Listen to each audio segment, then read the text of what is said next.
Welcome to Modular Games, everybody. My name is Kyle, and today we're going to be talking about this book. In particular, we're going to be looking at the game D&D, and we are going to be asking whether this game meets three parameters. First, does it meet its original design parameters? Are the assumptions made during the original design being satisfied?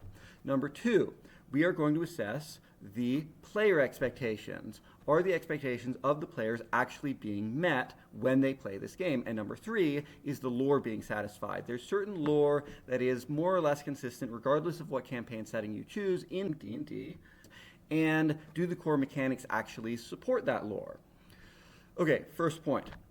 Design parameters. When this game was created, the assumption was that you and your party are going to be going on what's called a dungeon crawl. You're going to be exploring some type of abandoned ruin or something. In any case, you're going to be in a dangerous environment for an extended period of time, and you're going to have constant tension between taking enough risks to accomplish your goals. Oftentimes that's just finding treasure or maybe kill the lich, save the world, whatever it is. And on the other hand, you need to conserve enough resources that you don't die.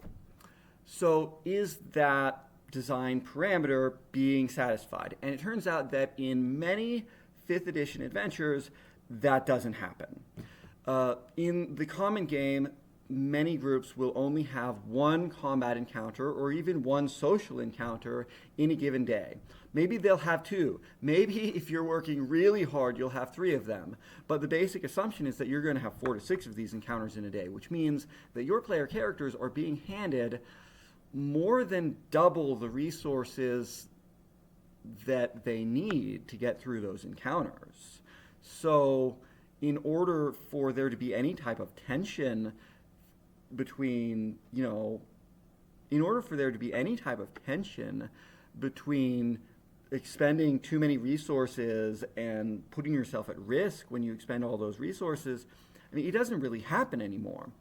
But there is a solution to this that's presented in the Dungeon Master Guide, a rule that is extremely unpopular, but I would pose solves a large amount of the problems that are found in modern games, and that is that you're going to change the rest mechanics. You're going to say that a short rest is going to take 8 hours. You rest overnight, and a long rest is going to take 7 days. You can't cast any spells during that time. You can't take any damage during that time. You can't have combat. You can't do anything strenuous for 7 whole days. You have to basically go home and go on vacation in order to get that long rest benefit.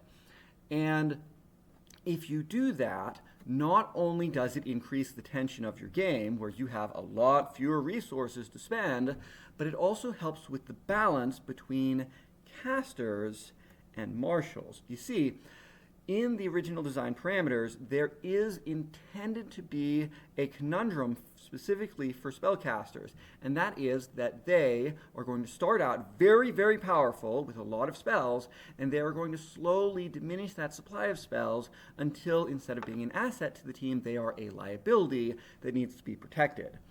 Meanwhile, the martial characters are not quite as strong as the spellcasters, but they never really run out of steam. They get back all of their powers on a pretty quick schedule.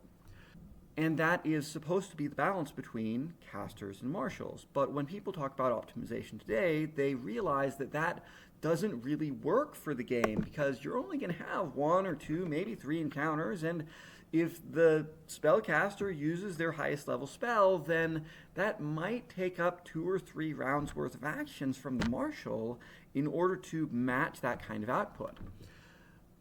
But if they have to conserve those spells, then that problem completely goes away. The last issue to be solved with the marshals versus casters is casters have this thing called cantrips, and in previous editions of the game, those were not at-will abilities.